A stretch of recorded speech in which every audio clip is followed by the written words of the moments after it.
Beruchim Abaim, la kavod à ceux-là qui suivent notre série. On est dans le 3e petit prophète, dans la série des 12 petits prophètes qui terminent tous les livres de Nevi'im. En hébreu, Trei Asar, les 12. On avait commencé avec qui en premier, vous vous rappelez ou pas? Hoshea. Hoshea, on avait terminé avec la Teshuvah. Après, on est passé à Yoël, très court, on a fait 2 cours, 4 chapitres, et c'était l'histoire des sauterelles, mais qui terminait aussi avec la fin des temps. Hier, on a fait un beau cours. Ouais. Et maintenant, on commence aujourd'hui Amos. Amos, c'était avant Yoël dans l'ordre chronologique. Amos, c'était dans l'époque du roi, c'est marqué, hein, Uziyahu et Yerovam. Voilà, 2. Il a fait. Quand je dis Uziyahu et Yerovam, il y a Uzziya, c'est le roi de Juda, et Yerovam 2, hein, bravo, et le roi d'Israël. Voilà, 2 ans avant, apparemment, un tremblement de terre énorme. Voilà pourquoi aussi, rage, tremblement de terre. Et selon les devoirs que je n'ai pas fait, mais juste là dans les quelques secondes, en regardant un petit peu avec vous ici, d'abord, Amos, on ne le retrouve pas après dans des autres navires. Hein. D'accord? Il n'y a que dans ce livre. Ça veut dire qu'il n'est pas amené dans des autres livres. Il n'est pas amené dans les livres des rois, comme quoi c'était à l'époque de Amos. Il est amené que chez nous. Chaque prophétie qui était importante pour les générations, elle a été mise dans le livre. C'est-à-dire tout ce qu'on étudie, il y a de quoi tirer de l'actualité pour nous. Ça, c'est important. Il habite où? On va voir à Tekoa. Tekoa. C'est où Tekoa? Plusieurs avis. Il y en a qui disent c'est au sud de Bethléem. Ce qu'ils disent aujourd'hui, ouais, les territoires, appellent ça comme ça. Mais il y en a une version qui dit que Tekoa dans le nord aussi, dans le Galilée. Bon, il y a 2 versions. Apparemment, ici, c'était Amos, il est plus prophète à Israël qu'à Juda. Donc voilà, c'est le même chemin comme Yoël. Il y avait beaucoup des prophètes qui visaient Jérémie. C'est que Juda. Yaheskel, c'est les 2, mais il n'était pas là. Il était à Babylonie, toute l'histoire. Vous vous rappelez? Chaque prophète est là, la région. Je vous lis ici, c'était une belle période. Revacha ve'atzlacha lishne bate Israël. Donc, côté de territoire et financier, on était bien, sauf la concurrence qu'il y avait toujours entre les 2 rois d'Israël et Juda.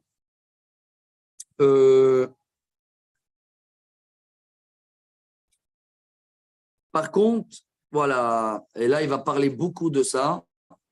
Il y avait beaucoup des gens qui faisaient du commerce avec tous les autres pays. Donc, le peuple d'Israël était à un moment très aisé, mais ils n'ont pas partagé les bénéfices sociaux. Le côté social était très mauvais. Et presque tous les reproches de Amos, c'est sur le côté de la tzedaka, les pauvres, les orphelins en Israël. Ça veut dire qu'il y avait beaucoup de gens qui gagnaient bien de l'argent. Les 2. Les 2, ils vivaient bien, mais ils ne pensaient pas à... c'est ce qu'on reproche à Netanyahou. Il n'y a pas de tzedaka. Et il dit comme ça, regardez ce qui étaient les 2 grands reproches. Evionim, Rabim, Vedalim, Mushpalim, Adafar. Beaucoup des pauvres qui n'avaient pas de quoi manger. Et quand il y a des pauvres qui n'ont pas de quoi manger, ça veut dire que les juges aussi, toujours, ils n'ont pas fait les jugements comme il faut. Dans le jugement, il faut s'occuper de tout le monde. Et tout ça, ça a commencé à faire des pensées de révolte. Et comme le peuple, il ne voulait pas se réveiller, alors tremblement de terre énorme. On est à peu près à, je vais vous dire exactement, 3, 3, 3, 8, c'est la description du temple. Et on est à 3, 50. On est presque 300 ans avant la description du temple. C'est les débuts. Ouais. Le début des bêtises. Le début aussi Le début des rois d'Israël encore. Hein. Vous voulez savoir exactement combien d'années on est passé? Voilà, on va vous dire, c'est depuis donc le roi David. On est passé. Shlomo, 2964. Donc là, c'est 3100. Et là, on est à peu près, bravo, à 3150. Donc, 150 ans après le roi Salomon, 150 ans après le roi. pas le début des bêtises. Il y avait des bêtises déjà avant. Oui, mais 3150 dès le début, pas de. Le temple, il tient la route. Mais le peuple, il commence à se dégrader.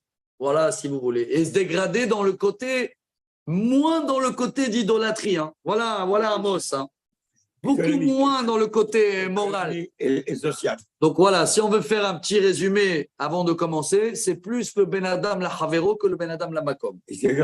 Entre nous, ça n'allait pas. C'est pas. Il ne parle pas beaucoup de les histoires qu'on avait avec le bon Dieu.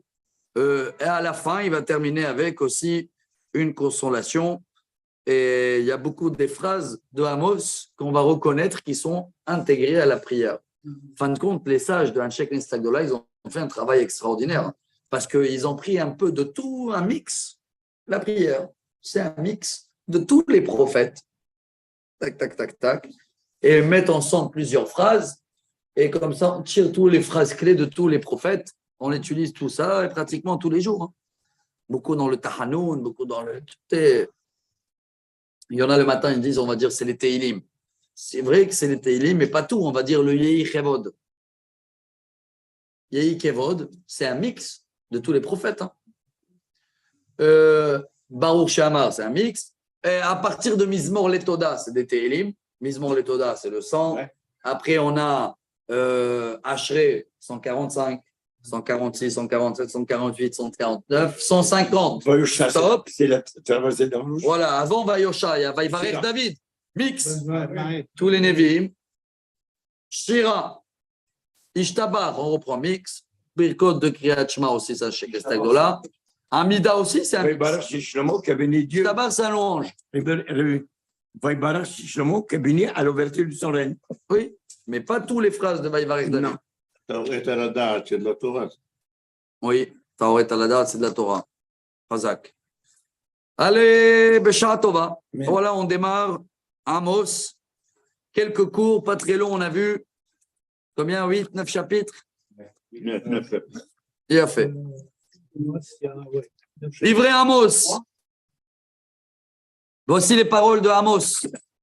Asheraya ban Nokeddim. Demain, on va redémarrer quand même. Je fais juste le début pour comprendre un peu le style aussi du langage de Amos. Voici les paroles d'Amos de Nokdim. Noked, c'est quoi Noked? Berger.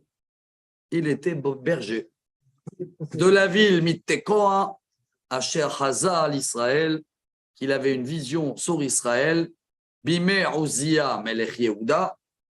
Ubime Yeroam ben Yoash Melech Israël, Shnataim Nifne Arav. 2 ans avant le grand bruit. Commentaires, ils disent tremblement de terre. Vayomar.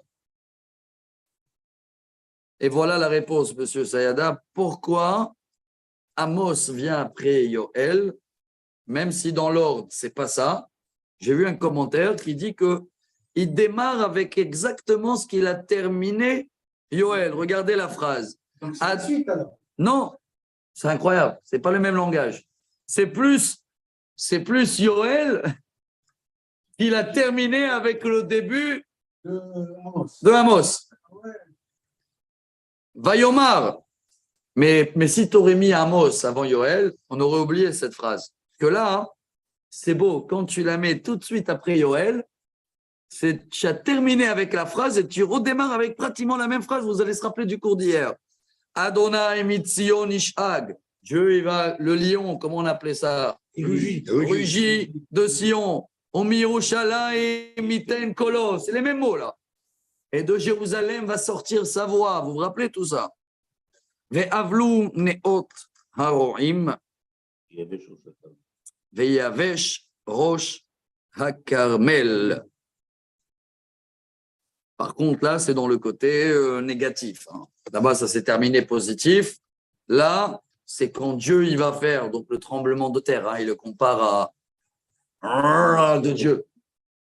Quand ça va arriver, alors ça va aller jusqu'à le mont Carmel qui va être sèche. Carmel, c'est à Haïfa, il y a un avis.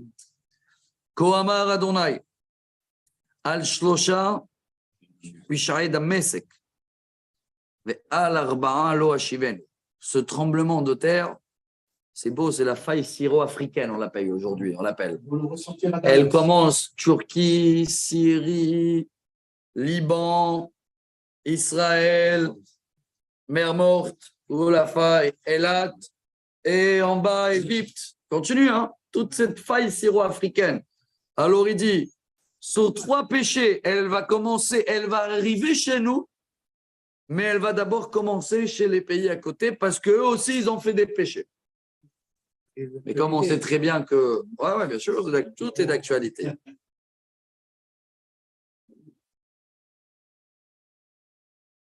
Alors c'est beau le langage ici, il te dit comme ça. Il y a 3 péchés de Damasque. C'est où Damasque aujourd'hui? Syrie. Ve'al arba'a lo hashivenu. Plus 4 d'autres que je ne pardonne pas. Et voilà, il commence à faire la liste. Premier, al Dusham bacharutzot barzel et Gilad.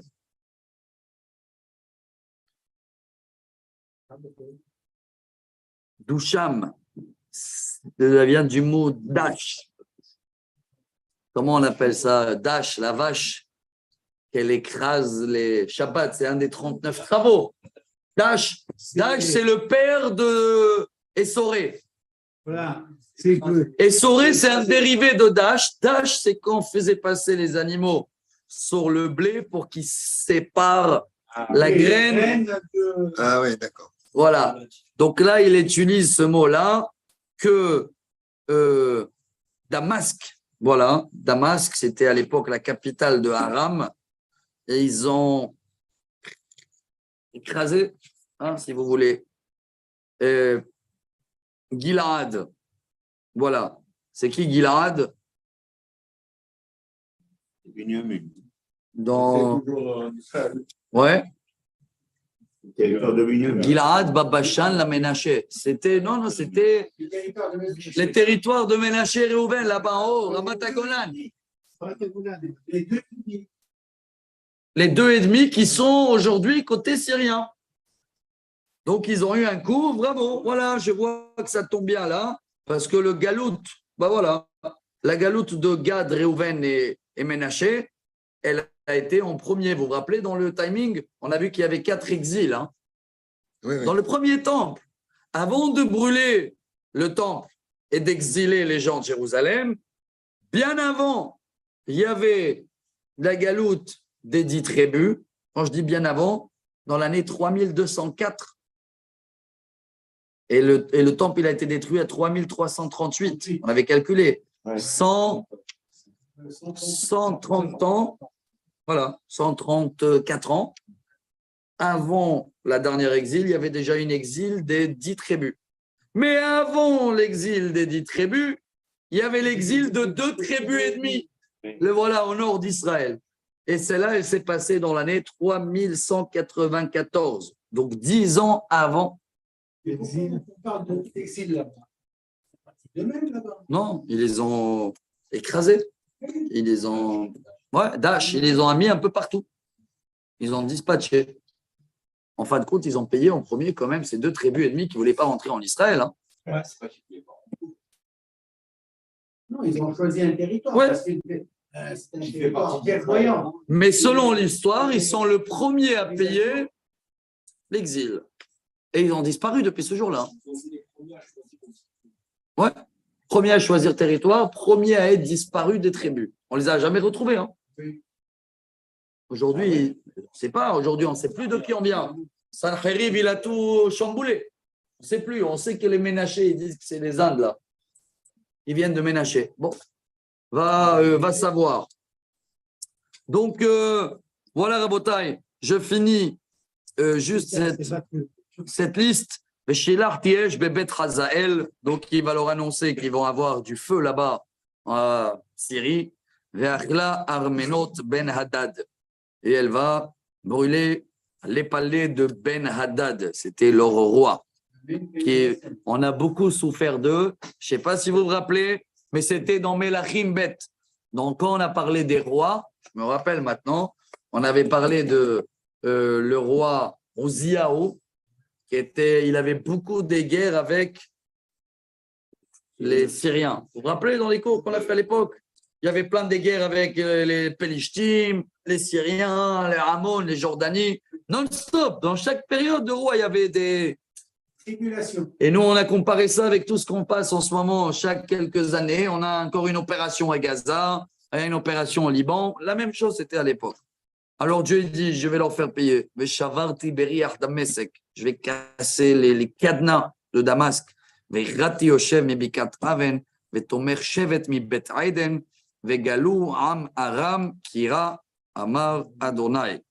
Et ils vont être eux aussi exilés vers un endroit, ici il te dit l'Arménie.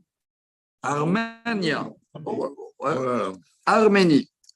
Et apparemment, les Arméniens, voilà, il marque. La racine des Arméniens, ça vient de la tribu de Aram, Arménie. Aram, la Syrie de l'époque. Sancheriv. Ce roi-là qu'il a. Jusqu'à aujourd'hui, ils ont des problèmes, les Arméniens, non? Oui. Avec les Azéris. Avec les Azéris. Oui. Azerbaïdjan. Ils en ont tué pas mal, les Turcs. La Turquie, elle a fait un massacre. Bien fait. Alors, Rabotai, on a, écoutez bien, regardez l'ordre, chers amis, voilà ce qu'il va faire Amos. Aujourd'hui, on a fait le premier. Amos, il va faire comme ça. C'est beau là. Il va passer sept peuples qui vont être tous punis un par un tremblement de terre après. Le premier qui va être touché, qu'on a étudié aujourd'hui, c'est Aram. Demain, ça va être Gaza, donc les Pélishtim. Écoutez bien. Hein. Le troisième, ça va être Tzor, le Liban, aujourd'hui. Le quatrième, Édom. Donc ça remonte jusqu'à la Turquie, ce qu'on a vu. Le cinquième, Ammon, Jordanie, mer morte. Le sixième, Moab. Ammon ou Moab, c'est en côté, hein, Jordanie et début d'Égypte. Et à la fin, Juda. Et à la fin, Israël. Voilà l'ordre de Amos, comment il prévoit à chacun, et il va donner à chacun sa liste des péchés. Hein. Toi, tu as fait ça, toi, tu as fait ça, toi, tu as fait ça. Hop, punition collective à tous, qu'elle va toucher tout le monde. Tremblement de terre. Voilà, voir les histoires que ça se passe. Et voilà, Rabotai, on a fait un petit peu le démarrage de Amos. Et demain, si Dieu veut, on continuera.